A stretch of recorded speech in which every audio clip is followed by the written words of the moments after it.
Hello friends, मैं सोनू सिद्दीकी स्वागत करता हूँ आपका अपना यूट्यूब चैनल एग्जाम दर्पण में।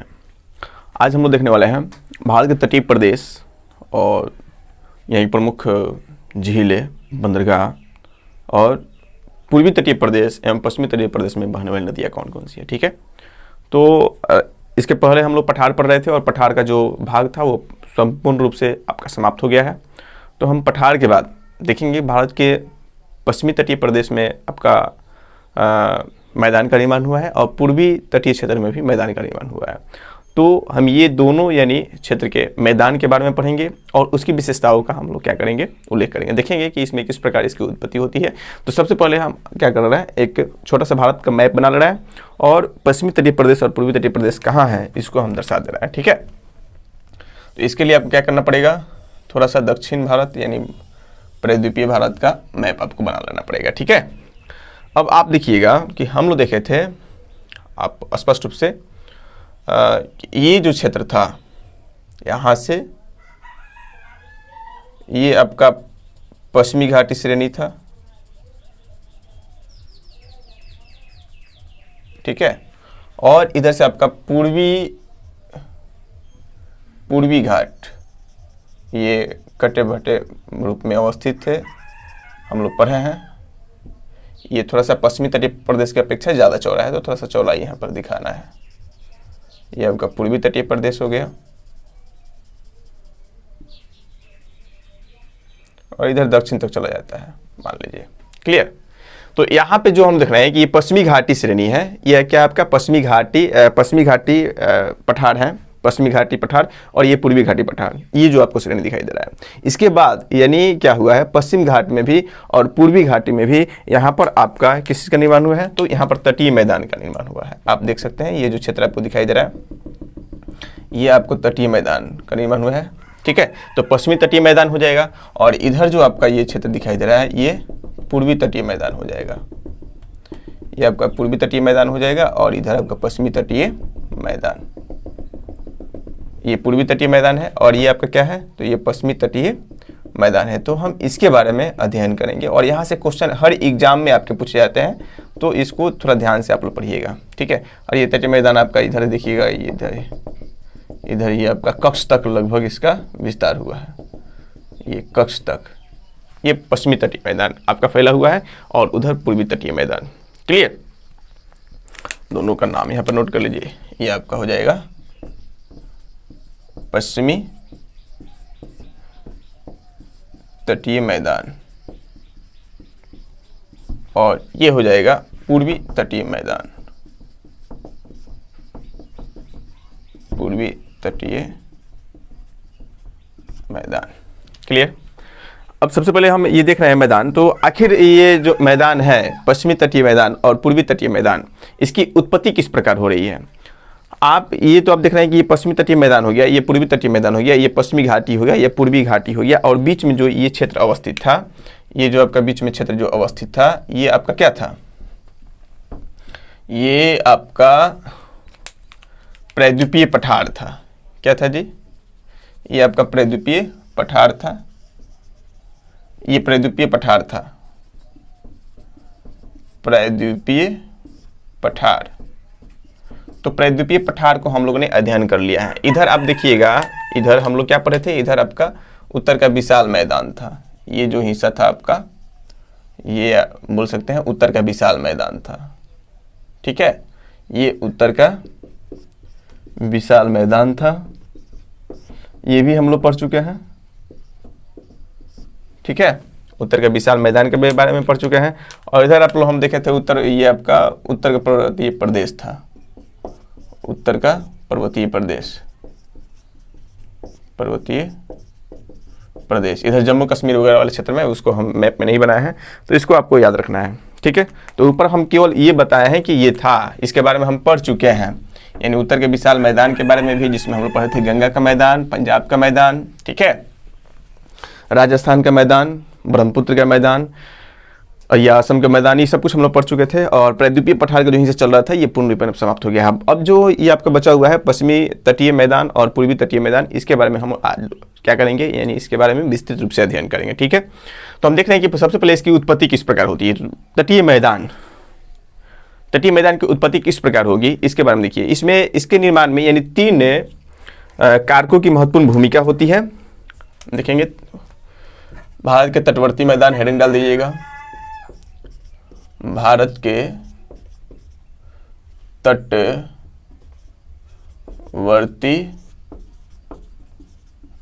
मैदान, ये आपका हेडिंग हो गया।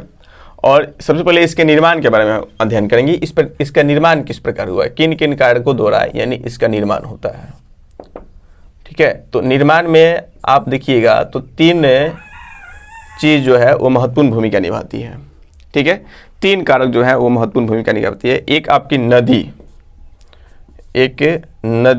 दूसरा हम लोग देखेंगे समुद्री लहरें, और तीसरा आपको याद रखना है प्लेट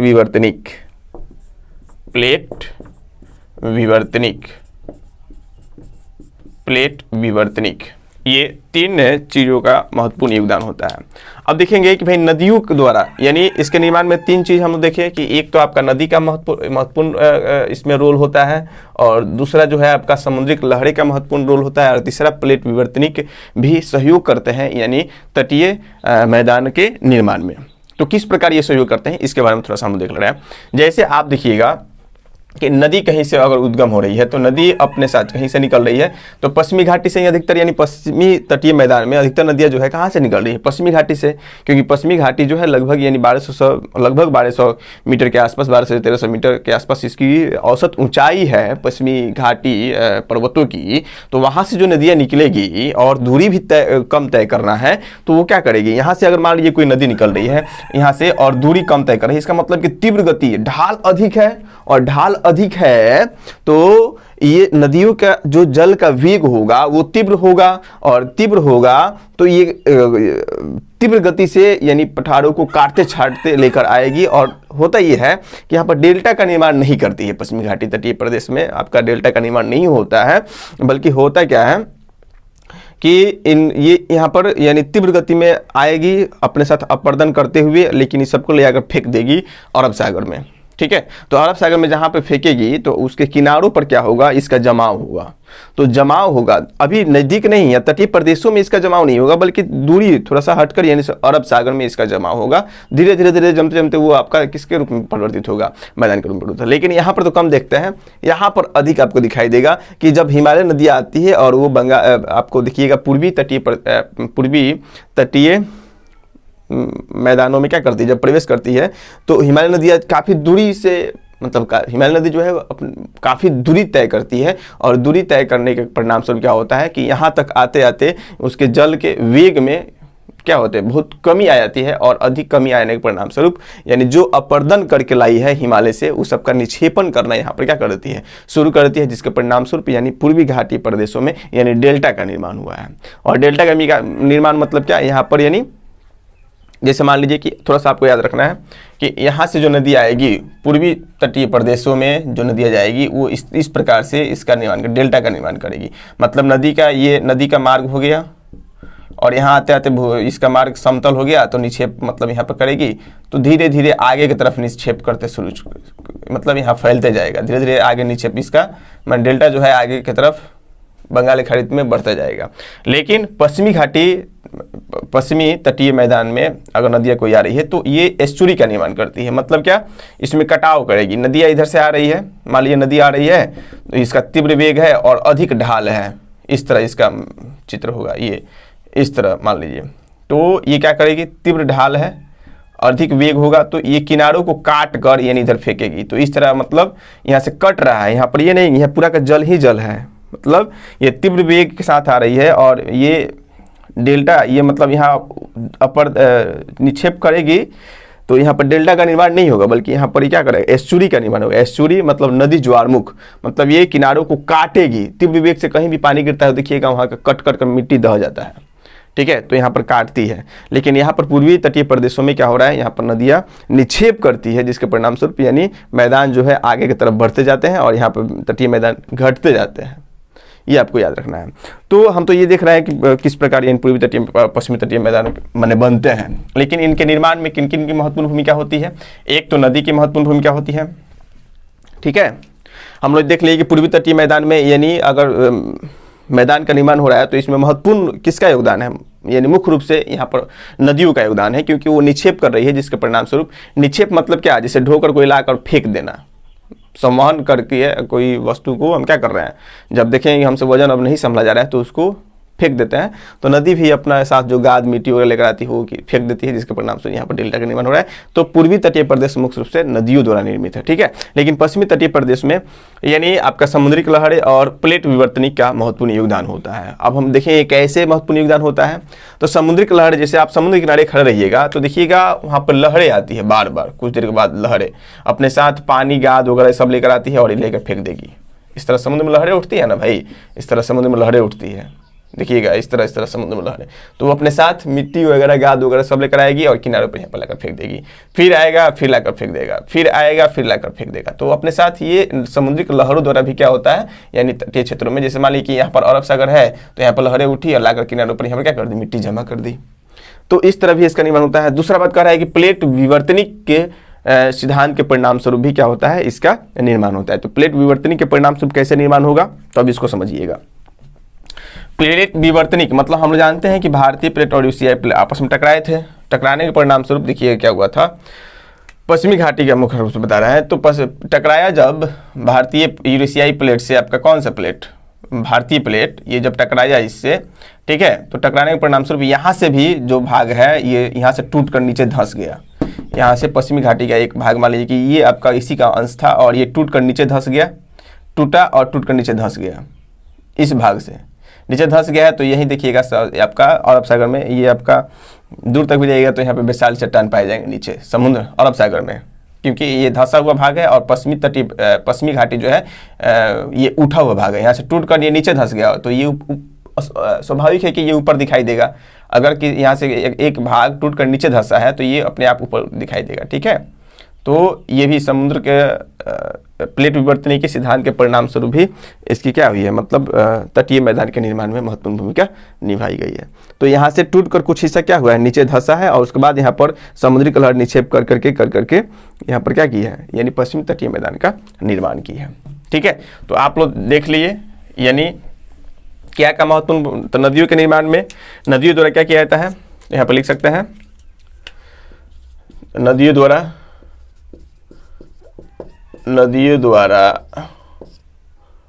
अपर्दन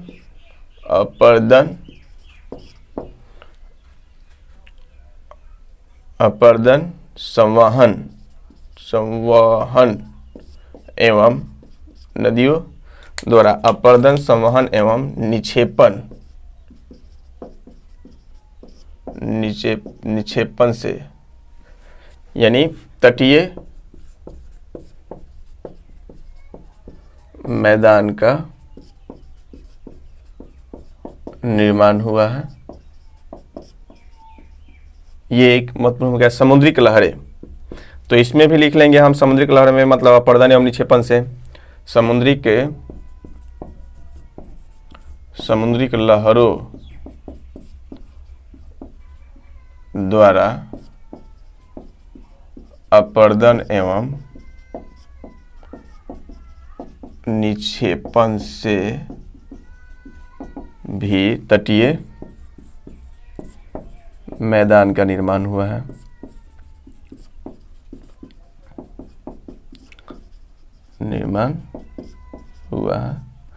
और कहेंगे यानी प्लेट विवर्तनिक सिद्धांत, यानी प्लेट विवर्तनिक के परिणाम स्वरूप भी क्या हुआ आपका, समुद्रिक लहरों का, तटीय प्रदेशों का, तटीय मैदानों का निर्माण हुआ है।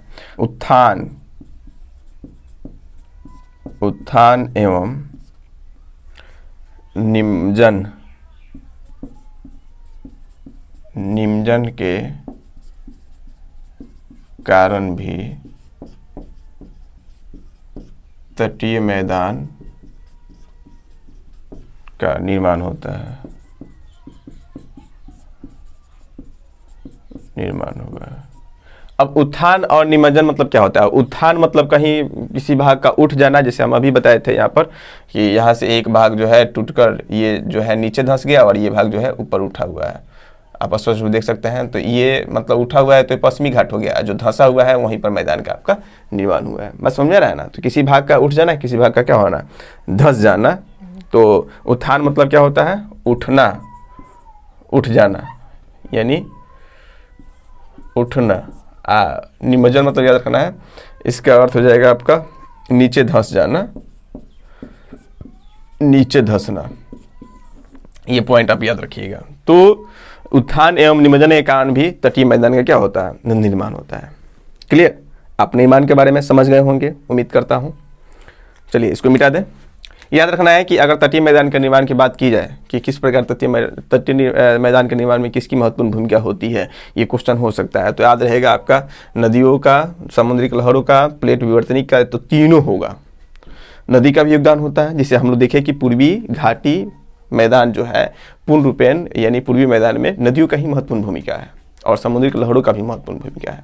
लेकिन पश्चिमी में देखिएगा तो आपका समुद्री लहरों का महत्वपूर्ण भूमिका है और प्लेट विवर्तनिक का महत्वपूर्ण भूमिका है, क्योंकि यानी पश्चिमी घाटी से टूटकर कुछ हिस्सा नीचे धंसा है अरब सागर में, और वहीं पर यानी समुद्री लहरें क्या करती है, निक्षेपण करती है, जिसके परिणाम स्वरूप ये पश्चिमी तटीय मैदान का निर्माण हुआ है। क्लियर, ये आपको याद रखना है, ठीक है ना।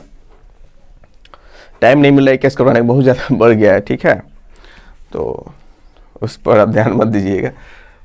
तो सो कर उठे, रात को वीडियो नहीं बना पाए थे, तो सो कर अभी उठे और इस तरह उठ कर सोचे कि भाई 8 बजे से क्लास है, तो उससे पहले हम ऑफलाइन क्लास है, उससे पहले 1 घंटा टाइम है, तो मैं वीडियो बना लूँ ताकि दिन में अपलोड कर दिया जाएगा। चलिए मिटा दूँ, स्क्रीनशॉट ले लीजिए इसका एक बार।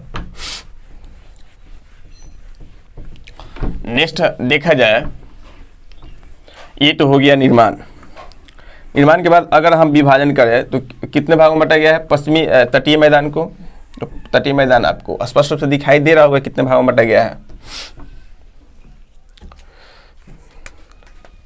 विभाजन की बात की जाए अगर इसकी विभाजन, तो कितने भागों में विभाजित कर सकते हैं इसको, 2 भागों में हम विभाजित कर सकते हैं। एक तो हो जाएगा आपका क्या, पश्चिमी तटीय मैदान, पश्चिमी तटीय मैदान, पश्चिमी तटीय मैदान, और दूसरा हो जाएगा पूर्वी तटीय मैदान, पूर्वी तटीय मैदान, ठीक है। पूर्वी तटीय मैदान। अब आप इसको देखिएगा कि पश्चिमी तटीय मैदान और पूर्वी तटीय मैदान को हम कितने भागों में बांटेंगे। तो इसको आप याद रखिए, इसको मैं मिटा दूं, ये आप तो नोट कर लिए होंगे, मैंने समझने के लिए हम बताया कि ये पश्चिमी तटीय मैदान है। यहीं पर कुछ हिस्सा है जिसको मैं आपको बना दे रहा हूं। आप थोड़ा सा यहाँ पे ध्यान दीजिए कि पश्चिमी तटीय मैदान और पूर्वी तटीय मैदान को कितने भागों में विभाजित किया गया है।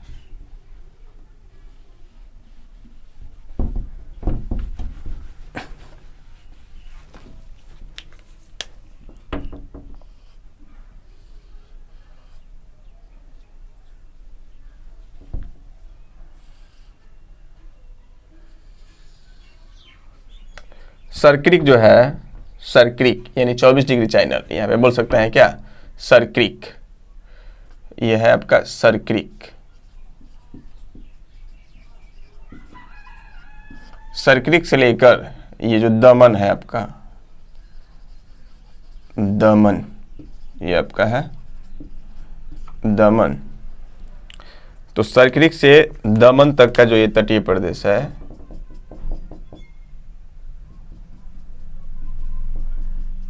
सर्क्रिक से लेकर कहाँ तक, दमन तक का तटीय जो प्रदेश है, ये आपका क्या कहलाएगा, काकरापारा तट, यह गुजरात का तटीय प्रदेश। इसको बोलते हैं हम लोग काकरापारा तट, काकरापारा तट, ठीक है, एक में याद रखना है। या इसको क्या बोल सकते हैं, गुजरात का तटीय प्रदेश, या गुजरात का तटीय प्रदेश, सीधा लिख दे रहा है गुजरात का तटीय मैदान, तटीय मैदान।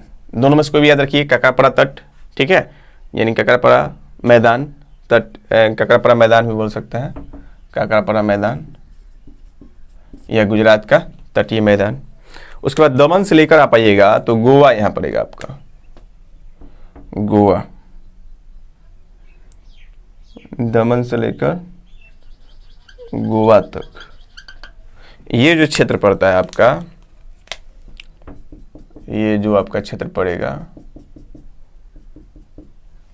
ये आपका, इसको हम क्या बोलते हैं, इसको बोलते हैं कोंकण तट, कोंकण तट, ठीक है, या महाराष्ट्र का तट, कोंकण तट या महाराष्ट्र का तटीय मैदान, ठीक है, यानी कोंकण मैदान, कोंकण मैदान ही लिखिए, कोंकण मैदान। और आपका गोवा से, ये क्या है आपका, गोवा है, गोवा, तो गोवा से लेकर आपका पड़ेगा मंगलौर, यहाँ पर आपका मंगलौर है,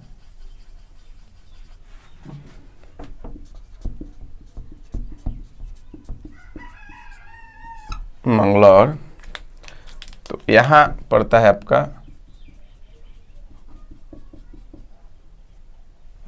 यहाँ आपका दिखाई देगा गोवा मंगलौर, ये हो जाएगा कन्नड़ तट, कन्नड़ का मैदान, कन्नड़ का मैदान या कर्नाटक का मैदान। ये क्षेत्रीय विभाजन है, एक तरह से प्रादेशिक विभाजन हम बोल सकते हैं, ठीक है। और मंगलौर से लेकर ये आपका कन्याकुमारी जो है, ये क्या है, कन्याकुमारी, तो यहाँ तक का तटीय प्रदेश जो है ये मलाबार तट कहलाता है, ये क्या हो जाएगा आपका, मलाबार तट।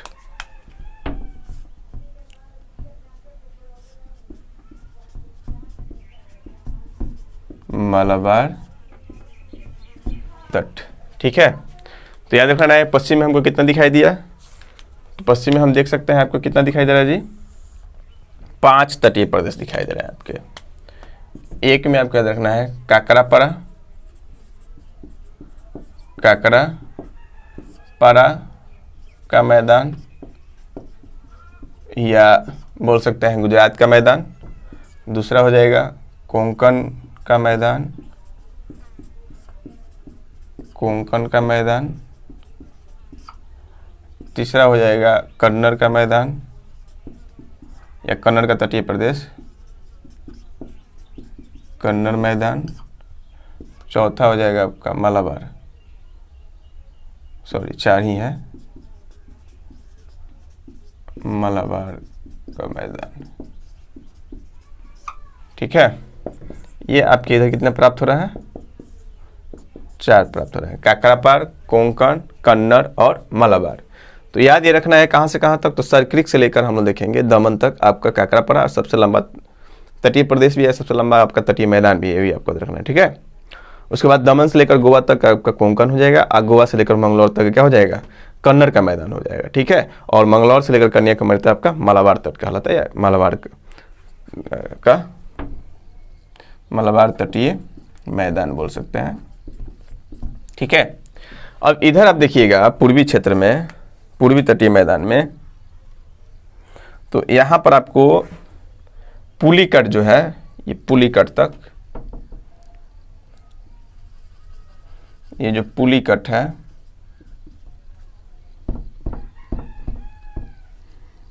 इधर लिख दे रहे हैं पुलिकट। तो पुलिकट तक आपका कन्याकुमारी से पुलिकट जो है, ये आपका है कोरोमंडल तट। ये क्या है, कोरोमंडल तट, इसका नाम है कोरोमंडल तट, ठीक है। और पुलिकट से लेकर, ये जो है पुलिकट से लेकर ये आपका चला जाएगा गोदावरी नदी तक, गोदावरी नदी यहाँ पर बहती है, गोदावरी नदी। ये आपका जो है इसको हम लोग बोलते हैं उत्तरी सरकार। इसको क्या कहता है? उत्तरी सरकार, उत्तरी सरकार। तो देखिए बहुत सारे बुकों में लिखा है कि मतलब इधर पूर्वी तटीय में 2 ही है, यानी कन्याकुमारी से कोरोमंडल और उत्तरी सरकार में ये पुलिकट के बाद यानी कृष्ण नदी के बाद वो पूरा का पूरा आपका क्या पड़ जाता है, तो उत्तरी सरकार। लेकिन हम इसको 3 भागों में बांट कर पढ़ेंगे, ठीक है, क्योंकि उड़ीसा में जो है उसको उत्कल का मैदान भी बोलते हैं, तो उत्कल का मैदान भी उत्तरी सरकार का मैदान यहाँ बोल सकते हैं। कोरोमंडल तटीय मैदान, कोरोमंडल का तटीय मैदान। इधर जो है आपका गोदावरी जो है उत्कल का मैदान,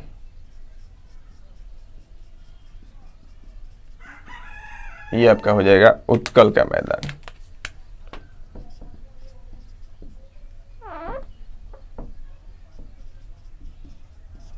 उत्कल का मैदान, ठीक है। अब उत्तरी सरकार को आंध्रा का मैदान भी बोला जाता है। आंध्रा का मैदान क्या बोलेंगे? आंध्र का मैदान या आंध्र मैदान भी बोलते हैं, ठीक है। कोरोमंडल को आपका तमिलनाडु, उत्कल को उड़ीसा का मैदान, ये उड़ीसा में ही अवस्थित है प्रमुख रूप से, तो उड़ीसा का भी मैदान बोला जाता है। और इसको और एक नाम से जाना जाता है, काकी नारा भी बोला जाता है। आंध्रा के मैदान को काकी नारा, काकी नारा के नाम से भी हम लोग जानते हैं, ठीक है। तो ये आपको दिखाई दे रहा है, यानी पूर्वी तटीय मैदान और पश्चिमी तटीय मैदान, ये अलग है।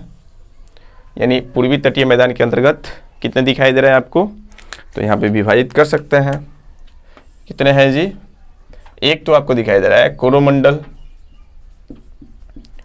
कोरोमंडल, दूसरा आपको उत्तरी सरकार, उत्तरी सरकार, और तीसरा जो दिखाई दे रहा है वो हो जाएगा आपका उत्कल का मैदान, उत्कल का मैदान।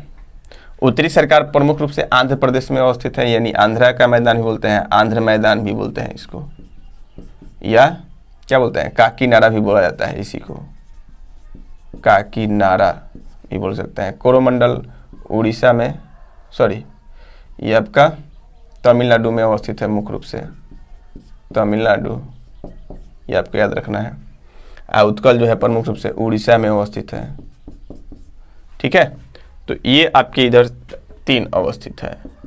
आप 2 भी याद कर सकते हैं, यानी नदियों के आधार पर बांटेंगे इसको, तो हम कन्याकुमारी से लेकर कृष्ण नदी तक आपका क्या हो जाएगा, कोरोमंडल, और कृष्ण नदी के बाद आपका संपूर्ण हो जाता है क्या, उत्तरी सरकार। बात समझ आ रहा है? तो उत्तरी सरकार के अंतर्गत आपका उत्कल के मैदान को डाल देता है, और कुछ आंध्र प्रदेश वाला जो तटीय प्रदेश है ये सब उसमें शामिल कर दिया जाता है, ठीक है।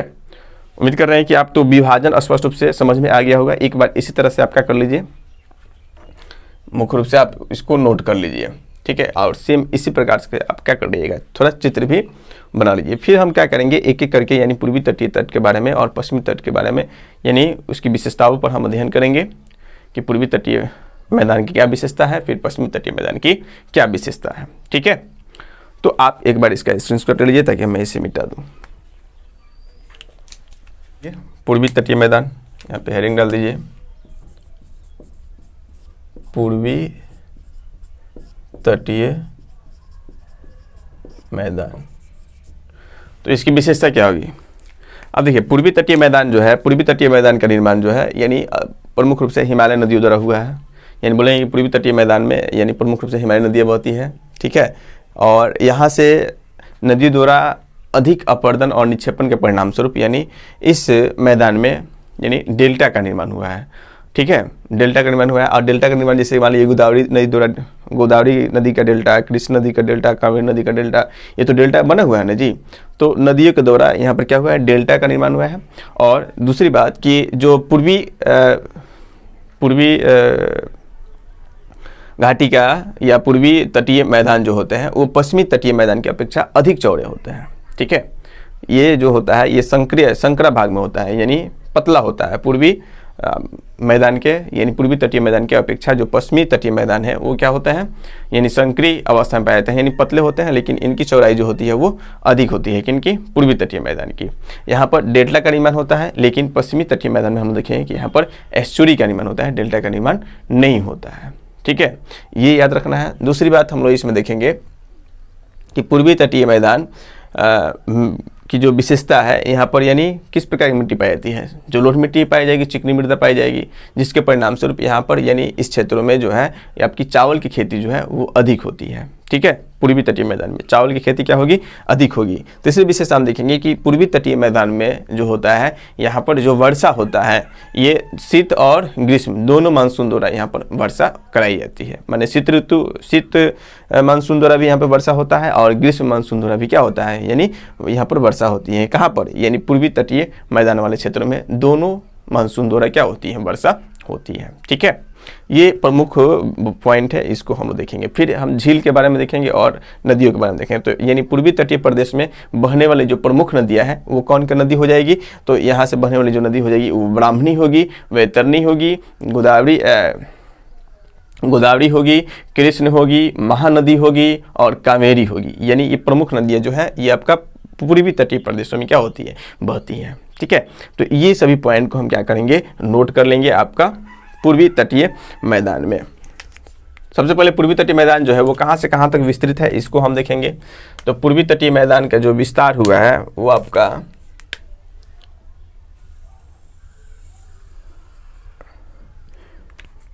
पश्चिम बंगाल से तमिलनाडु तक हुआ है।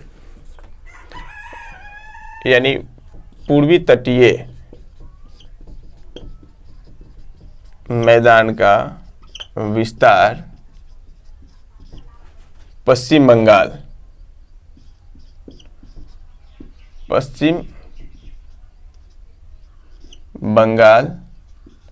से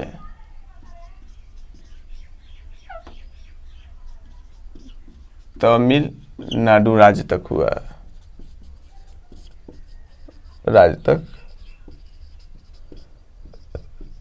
हुआ, ये एक देखिएगा आपका पश्चिम बंगाल से लेकर कहाँ तक पाया जाता है, तो तमिलनाडु के कन्याकुमारी तक पाया जाता है।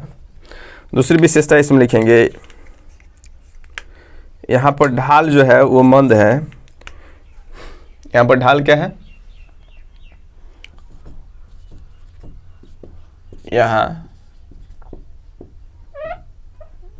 ढाल मंद है, जिसके कारण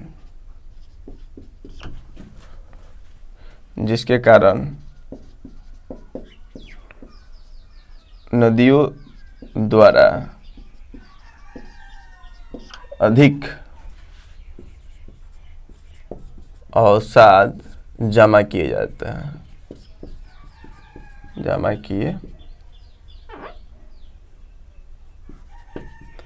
किए जाता है। इसलिए यहाँ किसका निर्माण हुआ है, यहाँ डेल्टा का निर्माण होता है। ठीक है, जैसे आप देख सकते हैं सुंदरवन का डेल्टा हो गया, निर्माण होता है। जैसे सुंदरवन का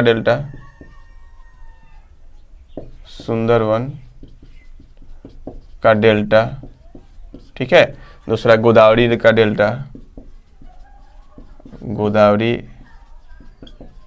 डेल्टा, कृष्ण नदी का डेल्टा,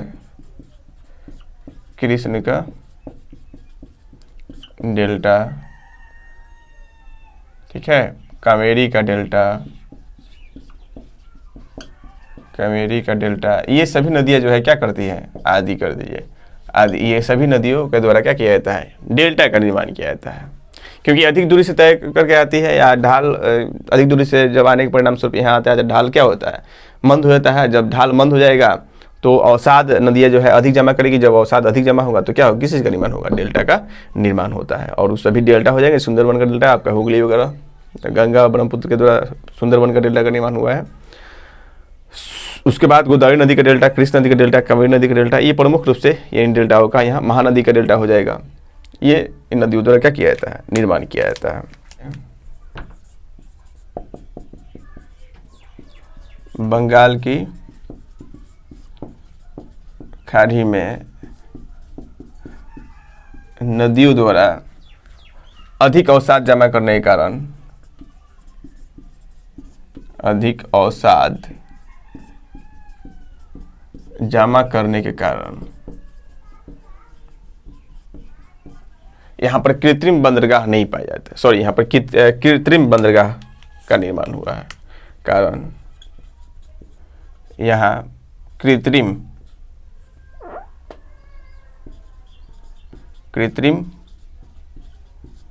बंदरगाह पाए जाते हैं या बंदरगाह का निर्माण हुआ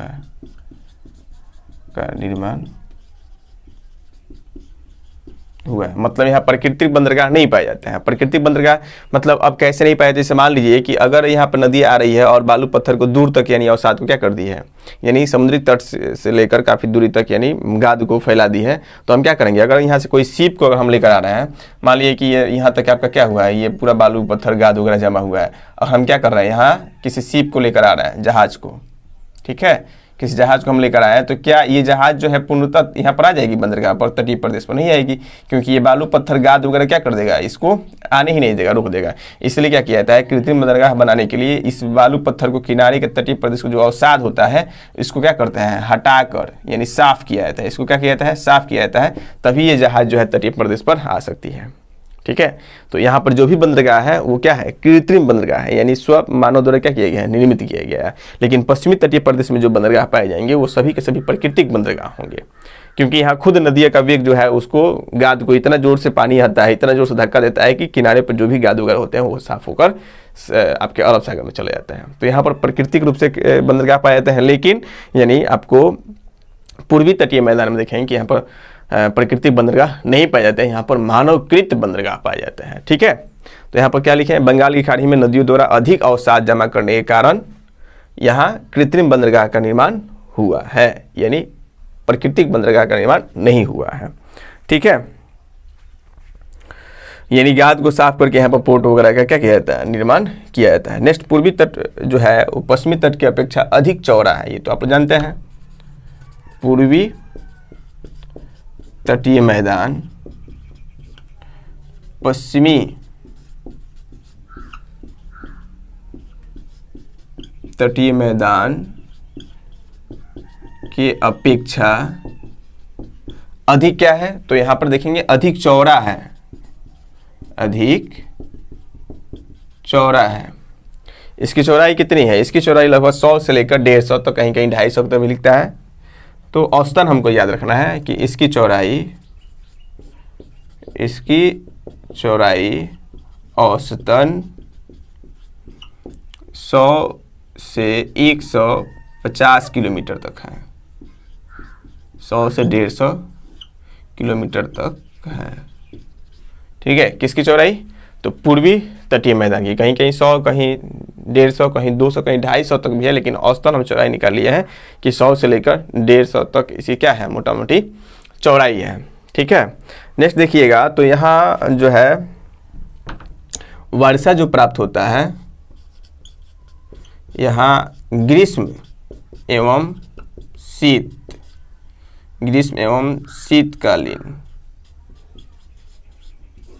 शीतकालीन वर्षा होती है, ग्रीष्म एवं शीतकालीन वर्षा होती है। मतलब दोनों मानसून द्वारा यहाँ पर क्या किया जाता है, वर्षा कराया जाता है। किस तटीय प्रदेश पर, किस तटीय मैदान में, तो हम बोलेंगे पूर्वी तटीय मैदान में जो है आपका ग्रीष्म एवं शीतकालीन दोनों प्रकार की वर्षा जो है यहाँ से प्राप्त करता है आपका पूर्वी तटीय मैदान। ठीक है, यहाँ पर चिकनी मृदा पाई जाएगी, यानी जो यहाँ पर कौन सी मृदा कैसी पाई जाएगी, जलोढ़ी मृदा है, बोल सकते हैं कि यहाँ जलोढ़ मृदा का विस्तार हुआ है, जलोढ़ मृदा पाई जाती है। यहाँ चावल का खेती अधिक होता है, चावल का खेती जो है क्या होगा, अधिक होता है। ये पॉइंट को आप क्या कर लेना है, आपको इतना पूर्वी तटीय प्रदेश में अगर लिख दे रहा है बीपीएससी मेंस में या यूपीएससी में तो काफ़ी है, इससे ज़्यादा कुछ नहीं है। मैं हर पॉइंट को यहाँ पर क्या कर दे रहा हूँ, लिख दे रहा हूँ। ये पॉइंट आपको क्या करना है, याद रखना है, ठीक है।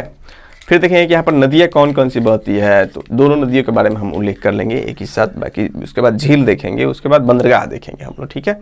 तो इतना आपको याद रहेगा आपको। पूर्वी तटीय मैदान का विस्तार यानी पश्चिम बंगाल से तमिलनाडु तक हुआ है। यहाँ ढाल जो है मंद है, जिसकी अपेक्षा अधिक नदियों द्वारा क्या किया जाता है, अवसाद जमा किया जाता है, और अधिक अवसाद जमा होगा तो यहाँ पर डेल्टा का क्या होगा, निर्माण होगा, ठीक है। तो याद रखना है कि डेल्टा का निर्माण किधर होता है, तो पूर्वी तटीय मैदान में डेल्टा का निर्माण होता है, पश्चिमी तटीय मैदान में डेल्टा का निर्माण नहीं होता है, ठीक है।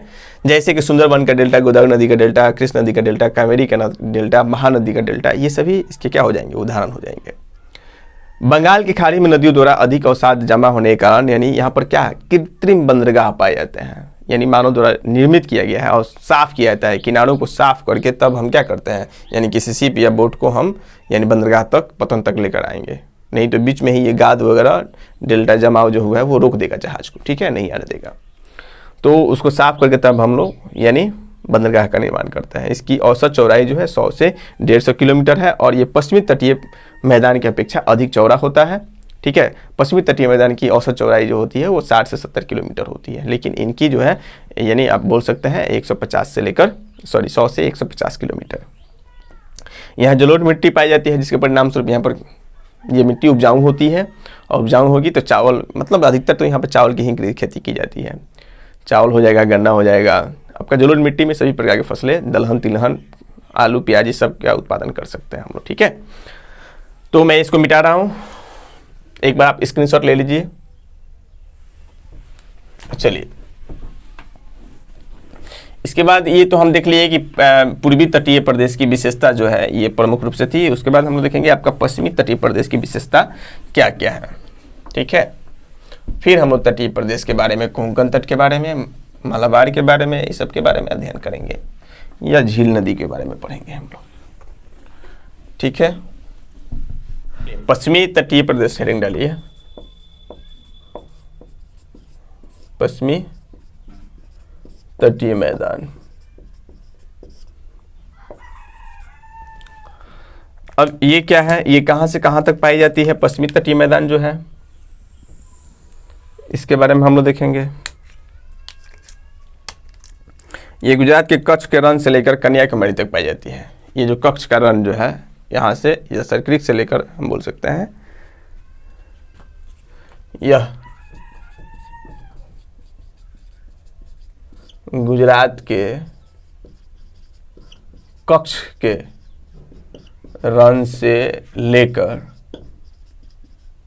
गुजरात के कच्छ के रण से लेकर तमिलनाडु के कन्याकुमारी तक,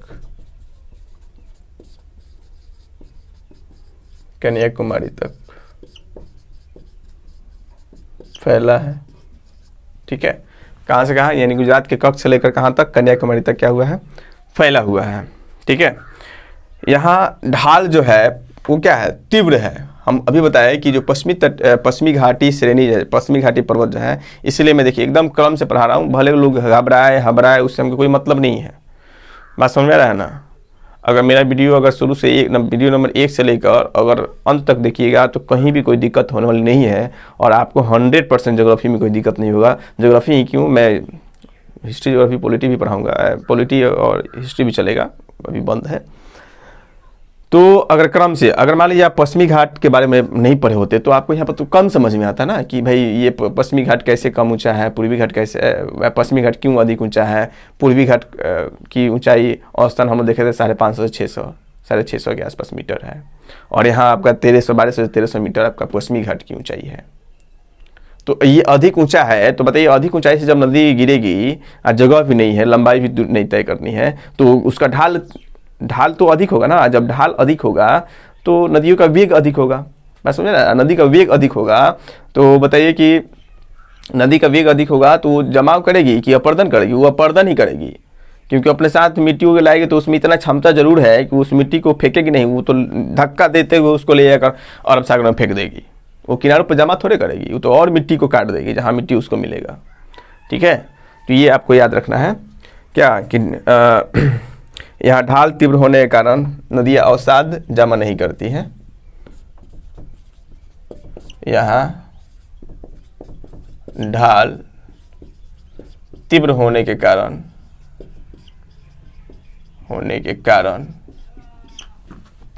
नदियाँ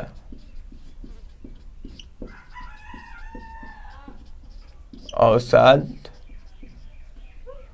जमा नहीं कर पाती है, इसलिए यहाँ डेल्टा का निर्माण नहीं होता है। डेल्टा का निर्माण न होकर एस्चुरी का निर्माण होता है, यानी न होकर नदी ज्वारमुख का निर्माण होता है। नदी ज्वारमुख का निर्माण होता है। नदी ज्वारमुख का निर्माण होता है। ठीक है, ये पॉइंट। नदी ज्वारमुख मतलब क्या? एस्चुरी। अभी हम बताए थे कि जब नदियाँ कटाव करेगी, नदी कटाव करेगी, अब इधर से आ रही है और देखिए ये भाग पहले मान लीजिए कि यहाँ था ये स्थल, फिर इसको करते यहाँ तक लेके चली गई, तो ये कटाव करती है, ये एस्चुरी हो गया। लेकिन डेल्टा किस तरह होगा? डेल्टा इस तरह होगा, इधर से नदियाँ जाएगी तो मान लीजिए नदी का वेग था, ये किनारा था, लेकिन किनारे को बढ़ते बढ़ते यहाँ तक आ गया है, तो ये निक्षेप कर रही है, तो ये मतलब मैदान में वृद्धि होगा इधर। ठीक है, और इधर जो है तटीय मैदान में ह्रास होगा। बस समझ रहा है ना, ये काटेगी लेकिन ये जमा करेगी डेल्टा। ये होगा आपका डेल्टा और ये होगा एस्चुरी, नदी ज्वारमुख। ठीक है, इसलिए पश्चिमी तटीय प्रदेश देखिएगा अधिक कटा फटा है। पश्चिमी तटीय प्रदेश में आप जाइएगा तटीय मैदान में तो काफ़ी कटा फटा है और नदी द्वारा ही इसको काटा गया है। ठीक है, तो ये आपको याद रखना है। क्या देखें, नदी ज्वारमुख का निर्माण होता है, माने डेल्टा का निर्माण ना होकर क्या होता है? नदी ज्वारमुख का निर्माण होता है। इस क्षेत्र में प्राकृतिक बंदरगाह पाए जाएंगे ना जी। इस क्षेत्र में अब जब जमाव ही नहीं हो रहा है अवसाद का, तो प्राकृतिक क्षेत्र बंदरगाह पाए जाएंगे। इस क्षेत्र में प्राकृतिक बंदरगाह पाया जाता है। ठीक है, ये आपको याद रखना है कि इस क्षेत्र में प्राकृतिक बंदरगाह पाए जाते हैं। पश्चिमी तटीय मैदान की विशेषता हो जाएगी। नेक्स्ट देखेंगे कि पश्चिमी तट पूर्वी तट की अपेक्षा क्या हो जाएगा? सकरा है। पश्चिमी तट पूर्वी तट की अपेक्षा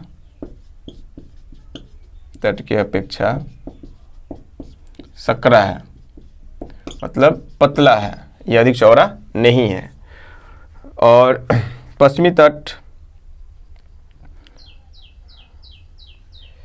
ये पश्चिमी तट पूर्वी तट की अपेक्षा क्या है? अधिक सकरा है। सकरा मतलब क्या? पतला बोल सकते हैं। ठीक है, इस क्षेत्र में हम देखेंगे इस क्षेत्र की औसत जो चौड़ाई थी कितनी थी?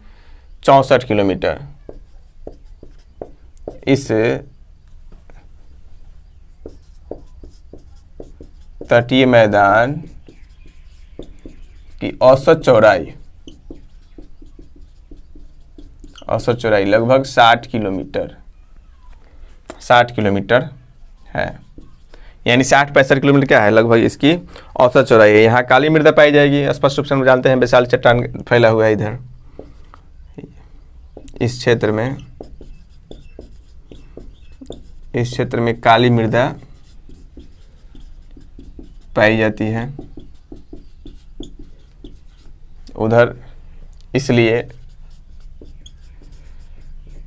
यहाँ कपास की खेती सर्वाधिक होती है। सर्वाधिक होती है। कपास हो गया, प्याज हो गया, गन्ना हो जाएगा, ये सब की खेती क्या होगी यहाँ पर अधिक होगी। नेक्स्ट देखिएगा कि लेकिन मलबार तट में लेटराइट मिट्टी पाई जाती है। लेटराइट मिट्टी पाई जाती है। यहाँ पर काली मृदा नहीं पाई जाती, यहाँ पर लेटराइट मिट्टी पाई जाती है। और लेटराइट मिट्टी पाई जाती है जिसके कारण यहाँ पर क्या होगा, और जिसमें आपका मसाला, नारियल आदि की खेती होती है,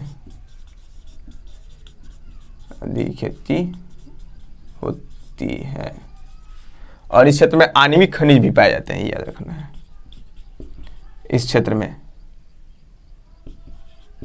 इस क्षेत्र में याद रखिएगा, मलबार तटीय क्षेत्र में आणविक खनिज पाए जाते हैं।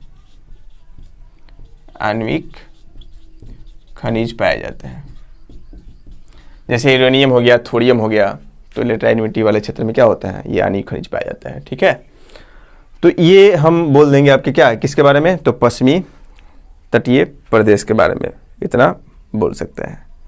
ठीक है, यहाँ जो वर्षा होगा उधर तो शीत और मरुस्थल दोनों द्वारा होता है, लेकिन यहाँ पर जो वर्षा है आपका मलबार तट पर यानी दक्षिण पश्चिम मानसून द्वारा वर्षा होता है। तो ये पॉइंट लिख लीजिएगा कि दक्षिण पश्चिम मानसून द्वारा क्या होता है, यानी इस तटीय प्रदेश में अरब सागर मानसून द्वारा यहाँ पर वर्षा कराई जाती है। ठीक है, तो ये भी पॉइंट आपको याद रखना है कि मलबार तट जो है, मलबार तट पर दक्षिण पश्चिम मानसून द्वारा सबसे पहले वर्षा होती है। इस पॉइंट को आप क्या कर लीजिएगा, नोट कर लीजिएगा। इसके नीचे जगह नहीं है, यहाँ लिखेंगे तो फिर क्या होगा, आपको दिखाई नहीं देगा। चलिए एक बार इसका स्क्रीनशॉट ले लीजिए, मिटा दें। चलिए, ये तो हो गया आपका पश्चिमी तटीय प्रदेश की विशेषता। अब इसमें हम देखेंगे कि पश्चिमी तटीय प्रदेश में और पूर्वी तटीय प्रदेश में बहने वाली नदियां कौन कौन सी है। ठीक है, पश्चिमी तटीय प्रदेश में ही देखिए एक और तटीय प्रदेश का हम वीडियो बनाए हैं जिसमें हम इस सबकी विशेषता, लंबाई और दूरी और चौड़ाई वगैरह बताया है। ठीक है, वो तटीय प्रदेश है, राज्य के आधार पर क्या क्या पड़ा कि लंबाई कितनी है, चौड़ाई कितनी है, इसकी कोंकण तट की विशेषता क्या है, सबसे व्यस्त तटीय प्रदेश कौन है। तो तटीय प्रदेश बताए थे तो उसमें हम लोग को बता दिए हैं, तो एक बार वो भी वीडियो देख लीजिएगा। और इसको तो दोनों मिक्स करके एक बहुत अच्छा क्वालिटी हो सकता है इसकी लंबाई इसकी। तो फिर उसमें हम चर्चा, क्योंकि हम लोग मैदान पढ़ रहे हैं तो केवल मैदान की विशेषता हम बताएंगे। ठीक है, इसमें अब सब उसके बारे में नहीं बताएं जो उसमें बता चुके हैं, तो आप उसको एक बार जरूर देखिएगा। भारत की स्थिति में विस्तार में ही बताया है, तो उसको एक बार पढ़ लीजिएगा। जो उसमें बताया है वो इसमें हम नहीं बता रहे हैं, बस समझ रहे हैं ना। जो उसमें हम बताए हैं जो इसकी विशेषता वो हम इसमें नहीं बता रहे हैं, इसलिए उसको भी देख लीजिएगा और इसे भी आप देख लीजिए, तब जाकर आपका परिपूर्ण हो जाएगा। ठीक है, तो अब इसमें आपको देखिए कि काकरापाड़ा, कोंकण और कन्नड़ और मलबार और पश्चिमी जो तटीय प्रदेश है यहाँ पर बहने वाली नदियाँ कौन कौन सी है, तो इसको देख लीजिए। इसमें गिरने वाली नदी प्रमुख रूप से कौन कौन आ जाएगी, ज़्यादा पतला हो गया यार।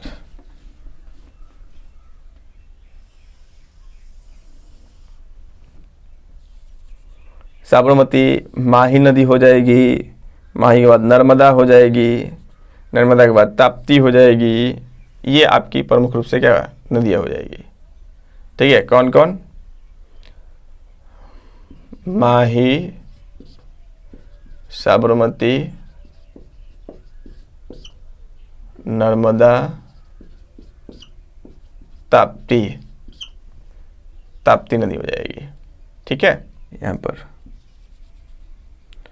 जुआरी नदी,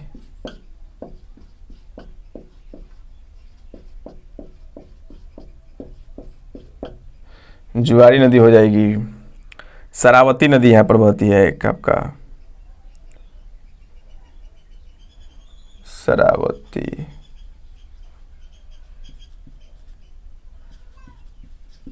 प्रमुख नदी देखना है, नदियाँ तो बहुत सारी है। शरावती नदी हो जाएगी। उसके बाद आपका पेरियार एक नदी यहाँ पर देख लीजिए, प्रमुख जो है केरल में। पेरियार नदी हो जाएगी। ठीक है, तो ये सभी किस तटीय प्रदेश में है? ये आपका काकरापरम लिख लीजिए, गुजरात का काकरापरा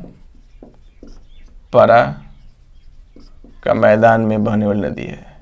ठीक है, ये आपकी हो जाएगी, ये किस में बह रही है आपकी? तो ये कोंकण में, गुजरारी कोंकण के मैदान में ये नदी बहती है, और ये हो जाएगी कन्नड़ का मैदान में, और ये हो जाएगी आपका, ये जो पेरियार नदी है ये मालाबार। ठीक है, तो इसको आप नोट कर लीजिएगा।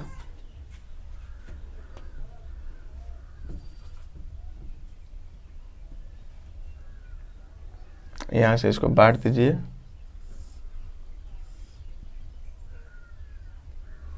ठीक है,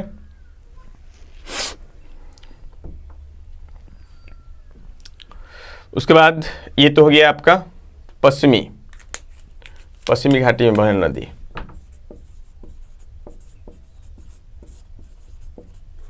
पश्चिमी घाटी मैदान, पश्चिमी तटीय मैदान में बहने वाली नदी हो जाएगी। ठीक है, आपका माही, साबरमती, नर्मदा, ताप्ती, जुआरी, शरावती, पेरियार सब में नदी कर दीजिए, नदी। ठीक है, प्रमुख हम बताए हैं, बाकी हम नदी में देखेंगे प्रमुख रूप से कौन कौन नदी और भी है। 11 नदियां लगभग इधर बहती हैं। ये पश्चिमी तटीय प्रदेश में हो जाएगी। ठीक है, एक आपका देखेंगे, आपका पूर्वी तटीय प्रदेश में बहने वाली नदियां कौन कौन सी है, तो इसके लिए भी इधर मैप बना लीजिए एक छोटा सा,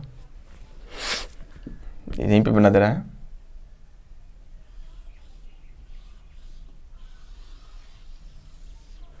देखिए, तो पूर्वी तटीय प्रदेश में कौन कौन सी नदी आपकी दिखाई देगी? आप इधर देखिएगा तो आपको दिखाई देगी ब्राह्मणी नदी। कौन नदी हो जाएगी? ब्राह्मणी नदी हो जाएगी। ब्राह्मणी नदी, महानदी के बाद आपका गोदावरी नदी हो जाएगी, कृष्णा नदी हो जाएगी, उसके बाद कावेरी नदी हो जाएगी। ठीक है, पेन्नियोर नदी हो जाएगी। ये प्रमुख नदियां हो जाएगी आपका पूर्वी तटीय प्रदेश में बहने वाली नदी है।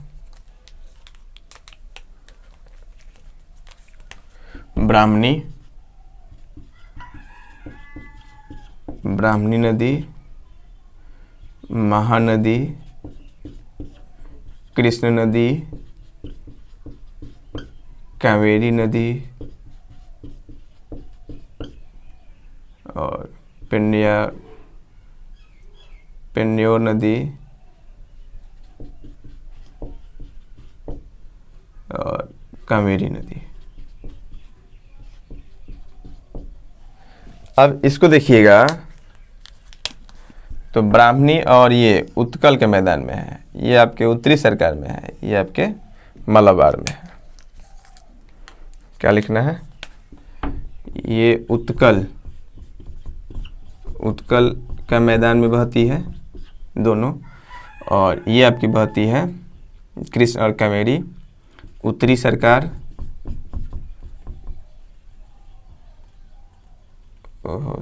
कावेरी नहीं होगा, सॉरी, गोदावरी और कृष्ण।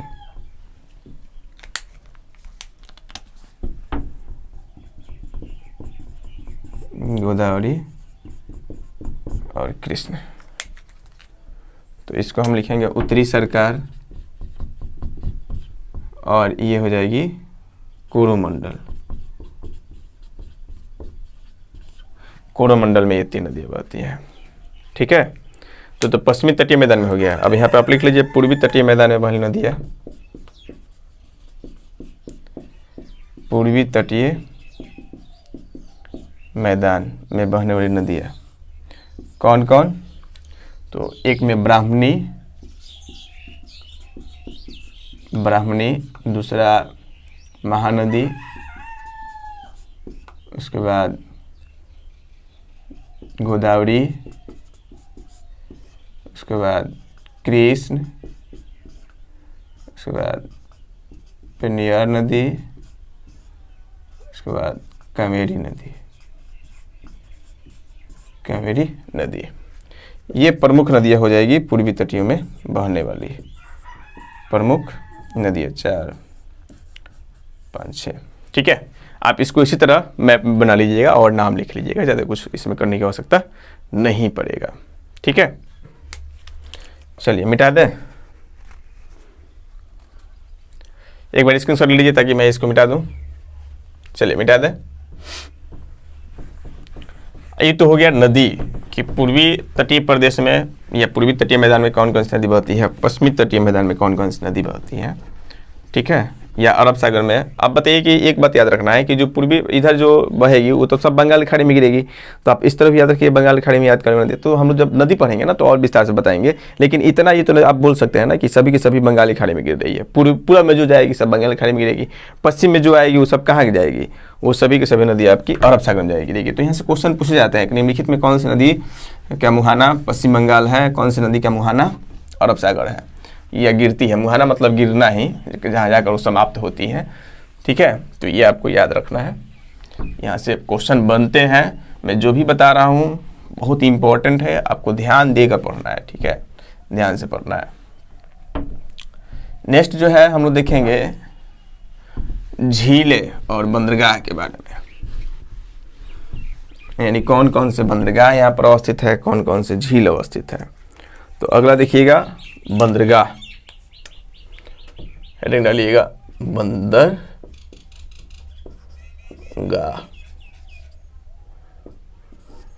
बंदरगाह को हम क्या बोलते हैं, पत्तन या गोदीवारा या पोर्ट, कुछ भी बोलिए सब एक ही होता है। ठीक है, तो बंदरगाह में हम वही देख लेंगे पश्चिमी क्षेत्र में और पूर्वी क्षेत्र में जो बंदरगाह होंगे सबको एक साथ देख लिया जाएगा। इसके लिए भी आप क्या कर लीजिए, मैप बना लीजिए थोड़ा सा, क्योंकि इसी पे दर्शा दिया जाएगा। अब देखिए बंदरगाह भी बहुत सारा है, लेकिन हम प्रमुख बंदरगाह ही पढ़ेंगे। ठीक है,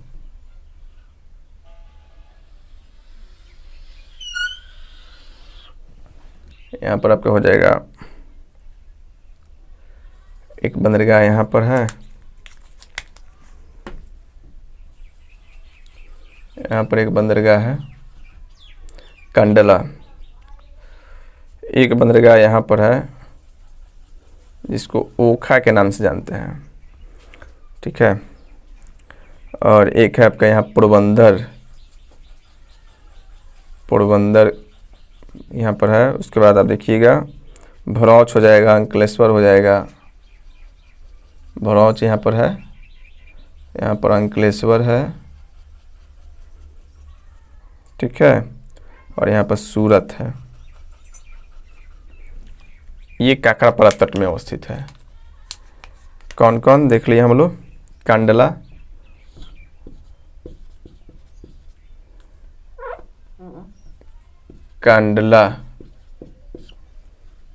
ओखा,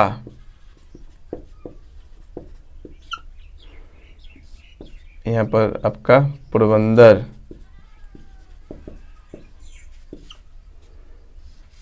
ये हो जाएगा आपका भरौच। भरौच के बाद हो जाएगा अंकलेश्वर, और ये हो जाएगा सूरत। तो ये आपके काकरापारा यानी गुजरात में अवस्थित बंदरगाह है, इतना आपको याद रखना है। ये गुजरात के मैदान में पड़ते हैं। कहाँ पड़ेंगे? गुजरात, गुजरात के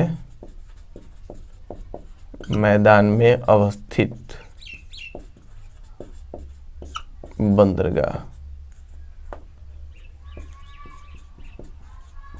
ठीक है। कौन कौन? कंडला, ओखा, पोरबंदर, भरौच, अंकलेश्वर, सूरत। ये सभी किसमें पड़ेंगे? गुजरात के मैदान या काकरापारा। गुजरात के मैदान या काकरापारा बोल सकते हैं। ठीक है। नेक्स्ट हम देखेंगे आपका, ये तो यहाँ से हो गया, इसको बांट दीजिए।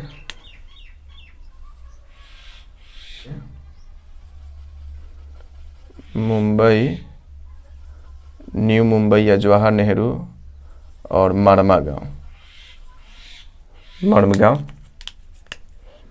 इधर लिखिएगा, मुंबई, जवाहर नेहरू बंदरगाह या मड़गांव। ठीक है। ये तीनों पढ़ेंगे आपके, ये तीनों पढ़ते हैं किस में? कोंकण,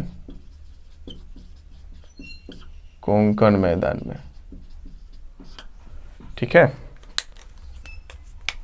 इसके बाद इसको बांटते हैं, ये यहाँ से स्टार्ट होता है आपका, तो मंगलौर, न्यू मंगलौर।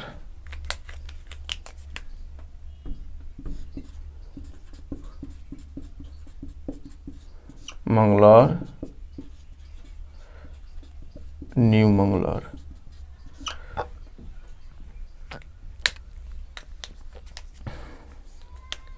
यहाँ पर याद रखना है कोची। कालीकट भी हो जाएगा। इन सबको क्या लिखना?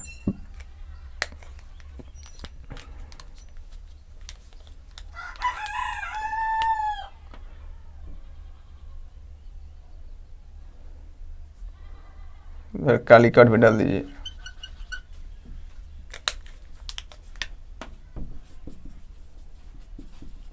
कोची, कालीकट, मलाबार में, मलाबार में। और ये हो जाएंगे कन्नड़, कन्नड़ का मैदान। इसको लिख दीजिएगा। ठीक है। तो ये आपके गुजरात बंदरगाह में देखिएगा, तो बंदरगाह में हम क्या देखें? पश्चिमी तट पर अवस्थित बंदरगाह। तो पश्चिमी तट पर अवस्थित बंदरगाह, अगर आप पश्चिमी तटीय मैदान में अवस्थित बंदरगाह अगर इतना याद रखिएगा तो काफ़ी है आपको, ये बहुत हुआ। कंडला, ओखा, पोरबंदर, भरौच, अंकलेश्वर, सूरत, मंगलौर, न्यू मंगलौर, कालीकट, कोची, ये जो आपका पढ़ेंगे ये पश्चिमी किसमें पढ़ेंगे? पश्चिमी तटीय मैदान में। ये किसके हो गए? पश्चिमी तटीय मैदान के हो गए। क्या रखना है? पश्चिमी तटीय मैदान में अवस्थित बंदरगाह। तो लाइन से यही लिख लेना है। क्या क्या? कंडला, ओखा, पोरबंदर, तीसरा हो जाएगा भरौच, भरौच के बाद अंकलेश्वर, मैंने सूरत, अंकलेश्वर, मुंबई, जवाहर नेहरू, उसके बाद मंगलौर, न्यू मंगलौर, उसके बाद कालीकट और हो जाएगा कोची। तो इतने जो आपके हैं ये बंदरगाह हो जाएंगे पश्चिमी तटीय मैदान में। ठीक है। उसी प्रकार अगर पूर्वी तटीय मैदान की बात की जाए तो इसको भी यहीं पर देख लीजिए। यहाँ पर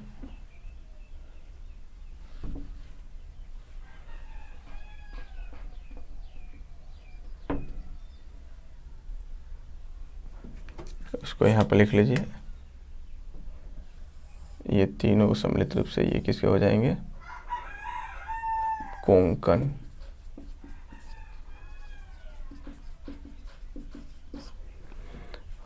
अब इधर देखिएगा, कोलकाता है, हल्दिया है, विशाखापत्तनम है, मछलीपट्टनम है, चेन्नई और नागपट्टनम।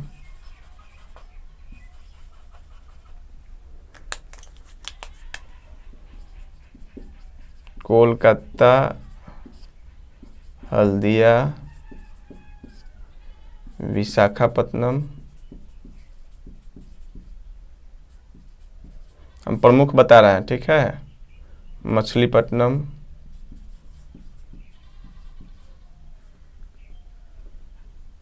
पत्तनम, उसके बाद आपका हो जाएगा यहाँ पर चेन्नई और नागपट्टनम। ये पूर्वी तट के मैदान हो जाएंगे। तो ये दोनों कहाँ कहाँ पाए जाएंगे, तो ये जो आपको दिखाई दे रहा है ये हो जाएंगे, यानी किसके अंतर्गत आने वाले हैं, उत्कल के अंतर्गत। उत्कल ये उत्कल के मैदान के अंतर्गत आएंगे। ये दोनों जो है ये आएंगे आपके उत्तरी सरकार, और ये आएंगे कोरोमंडल, कोरोमंडल के अंतर्गत, मतलब दो। तो देख लीजिए पूर्वी में कौन कौन आ रहा है,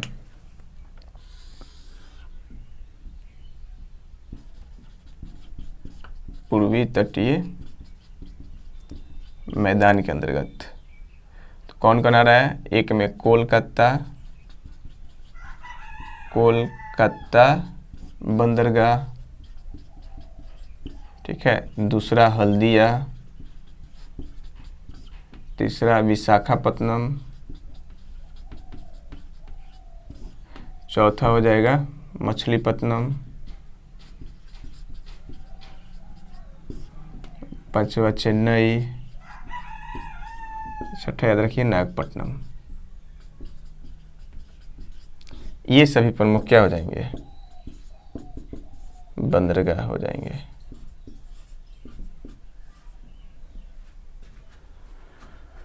ठीक है, तो ये आपका पश्चिमी तटीय मैदान में आने वाले बंदरगाह हो गए, और इधर आपके पूर्वी तटीय मैदान में आने वाले बंदरगाह हो गए।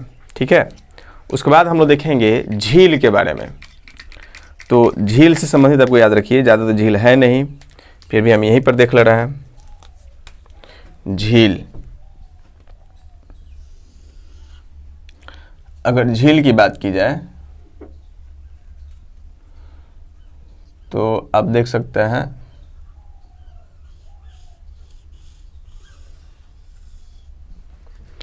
झील में यहाँ पर एक चिल्का झील है, हेडिंग हो जाएगा, यहाँ पर झील डाल लीजिएगा।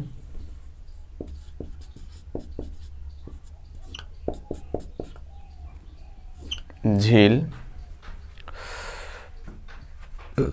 केरल में 2-3 झील प्रमुख है। लैगून झील, अब देखिए किस तरह लैगून झील होता है। ये यहाँ से गया,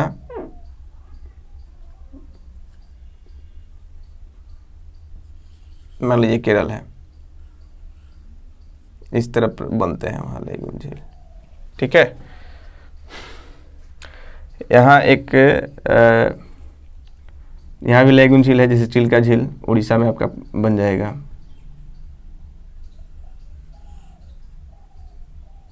यहाँ एक गोदावरी और कृष्ण नदी के बीच में एक झील है।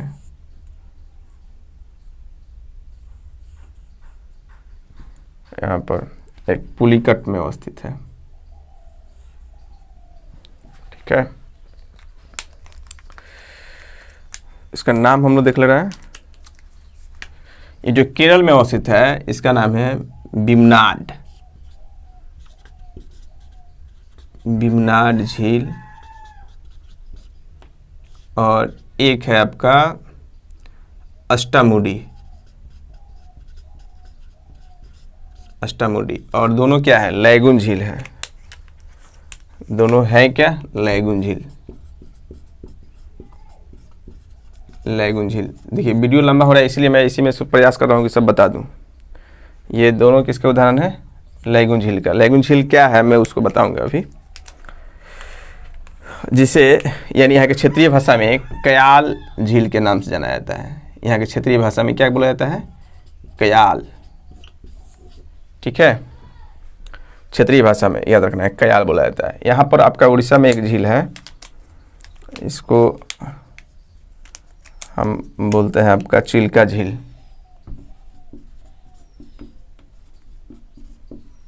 चिल्का झील, ये भी लैगून प्रकार का झील है, और ये कृष्ण गोदावरी और कृष्ण के बीच में, ये गोदावरी और कृष्ण नदी के बीच में एक झील का निर्माण हुआ है। इस झील का नाम है आपका कोलेरू, कोलेरू झील, ठीक है। और ये किस राज्य में पड़ता है, तो आंध्र प्रदेश में, याद रखना है, AP, आंध्र प्रदेश में अवस्थित है आपका, गोदावरी और कृष्ण नदी के बीच में। ये एक पुलिकट झील है,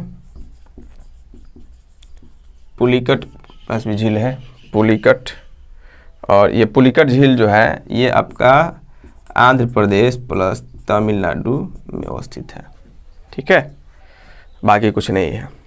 सर क्रीक के बारे में जानते हैं, क्रीक क्या होता है, क्रीक, जैसे हम लोग यहाँ लिखे थे सर क्रीक, ये लिखे थे ना सर क्रीक, तो क्रीक जैसे मान लीजिए समतल भूमि है, फिर अंदर कटा हुआ भाग चला गया, इस तरह भूमि है, अंदर कटा हुआ इस तरह, तो इसी को यानी तटीय क्षेत्र में कटा हुआ भाग यानी समुद्र के जल क्या काट कर अंदर तक पहुँच जाती है, इसी को हम लोग क्या कहते हैं, क्रीक कहते हैं। और ये क्रीक भारत में कहाँ कहाँ अवस्थित है, आप देख सकते हैं कि क्रीक जो है, चलिए इसको मैं बता दे रहा हूँ, यहाँ कितने क्रीक हैं, यहाँ सर क्रीक,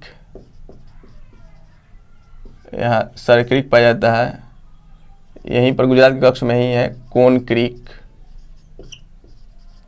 कोन क्रीक, सर क्रीक, कोन क्रीक, कोरी क्रीक, कोरी क्रीक, तो 3 क्रीक अवस्थित है कहाँ पर, यानी गुजरात के कक्ष में, गुजरात के कक्ष के रन में ही आपके तीनों क्रीक अवस्थित है, ठीक है। तो इसे भी नोट कर लिए क्रीक कितने हैं, तो क्रीक आप समझ ही गए, यानी तटीय क्षेत्र जहाँ समुद्र की जल जो है यानी काट कर अंदर प्रवेश कर जाता है, तो उसे हम क्रीक बोलते हैं, ठीक है। तो उम्मीद करते हैं ये वीडियो आपको काफ़ी पसंद आई होगी, और यहाँ से बहुत सारे क्वेश्चन पूछे भी जाते हैं, तो आप इसको 1-2 बार जरूर देख लीजिएगा। फिर मिलते हैं अगले वीडियो में, तब तक के लिए धन्यवाद, जय हिंद दोस्तों।